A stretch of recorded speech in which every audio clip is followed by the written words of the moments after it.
പളനി മുരുകക്ഷേത്രം ഉണ്ടായ കഥ അറിയാമോ? നാരദ മഹർഷി ഒരിക്കൽ പരമശിവന്റെ ഇരിപ്പിടമായ ദിവ്യമായ കൈലാസപർവ്വതം സന്ദർശിക്കുകയുണ്ടായി. ആ അവസരത്തിൽ നാരദൻ അദ്ദേഹത്തിനു ജ്ഞാനപ്പഴം നൽകി. ഇത് വിജ്ഞാനത്തിനു വേണ്ടിയുള്ള അമൃത ആയി കണക്കാക്കപ്പെടുന്ന ഒരു പഴമാണ്. തന്റെ പുത്രന്മാരായ ഗണപതിക്കും കാർത്തികേയനും തുല്യമായി നൽകാനായി അദ്ദേഹം അത് മുറിക്കാനായി ഭാവിച്ചപ്പോൾ പഴത്തിന്റെ അമൂല്യശക്തി നഷ്ടപ്പെട്ടു പോകുമെന്ന് പറഞ്ഞ് നാരദ മഹർഷി അത് തടഞ്ഞു. വിഷമഘട്ടത്തിലായ ശിവൻ പഴം തന്റെ ബുദ്ധിമാനായ മകന് നൽകാനായി ഒരു മത്സരം നിശ്ചയിച്ചു.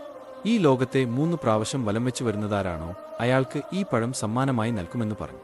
ഇത് കേട്ടപാടെ സുബ്രഹ്മണ്യൻ തന്റെ വാഹനമായ മയിലിന്റെ പുറത്ത് ലോകം ചുറ്റിവരാൻ പുറപ്പെട്ടു.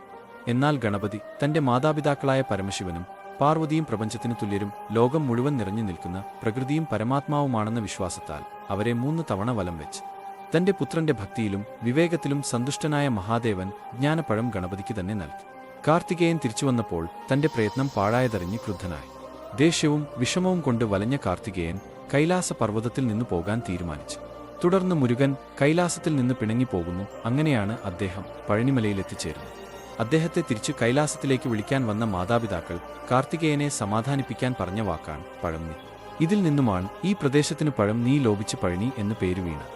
പിന്നീട് അവിടത്തെ പ്രകൃതി ഭംഗി ഇഷ്ടപ്പെട്ട മുരുകൻ അവിടെ കുടികൊള്ളുവാൻ തീരുമാനിച്ചു. അതിനായി 18 സിദ്ധവൈദ്യ മഹർഷിമാരിൽ ഒരാളായ ഭോഗർക്ക് സ്വപ്ന ദർശനം നൽകി പ്രതിഷ്ഠ ചെയ്യുവാൻ പറഞ്ഞു. നവപാഷാണത്തിന്റെ ഒരു പ്രത്യേക മിശ്രിതമാണത്രേ ഇതിനുപയോഗിച്ചത്.